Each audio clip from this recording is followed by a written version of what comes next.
আসসালামু আলাইকুম। দুপুরে রান্নার জন্য আজকে নিয়েছি ইলিশ মাছ। ইলিশ মাছটা আমি একটু ব্যতিক্রম ভাবে রান্না করব। এখানে আমি হলুদের গুঁড়ো, মরিচের গুঁড়ো, লবণ আর একটু পরিমাণ মতো সরিষা তেল দিয়ে মেরিনেট করে রেখে দেব কিছুক্ষণের জন্য।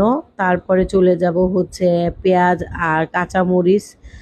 আর এখানে কাঁচামরিচ আর পেঁয়াজ নিয়েছি, এটাকে আমি ব্লেন্ডারে ব্লেন্ড করে নিব। আর এই রান্নাটা স্পেশাল হচ্ছে এই মশলাটা, মানে পেঁয়াজ বাটা আর হচ্ছে কাঁচামরিচ বাটা। তারপরে এই যে কড়াইতে পেঁয়াজ নিয়েছি, তারপর তেলটা দিয়ে দিলাম। দেওয়ার পরে কিছুক্ষণ ভেজে নিব। ব্রাউন কালার যখন হয়ে আসবে তখন ওই যে ব্লেন্ড করা পেঁয়াজ আর কাঁচামরিচ দিয়ে দিব। দেওয়ার পরে কিছুক্ষণ ভাজার পর এখানে হচ্ছে আমি এম, একটু পরিমাণে আদা রসুন দিলাম, যেন ভালোই লাগে খেতে। আদা রসুন যদি ইলিশ মাছের ততটা দেওয়া লাগে না। তারপরে হলুদের গুঁড়ো, মরিচের গুঁড়ো দিয়ে আবারও মশলার সাথে মিক্স করে একটু ভাজা করব। পরে পানিটা দিয়ে দিব যেন মশলাটা না পুড়ে যায়।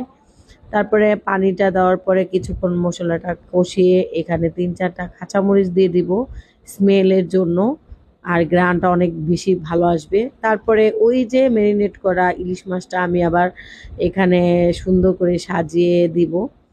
আর মাছটা আমি কাঁচাই রেখেছি। আর এই যে নাড়াচাড়া করব মশলার সাথে ইয়ে করার পর পরিমাণ মতো আবার পানি দিয়ে দিব, মাছটা যেন সিদ্ধ হয়ে যায়। এটা আসলে অন্যরকম রান্না বলতে এরকমভাবে আমাদের এলাকায় খুব কম রান্না করে।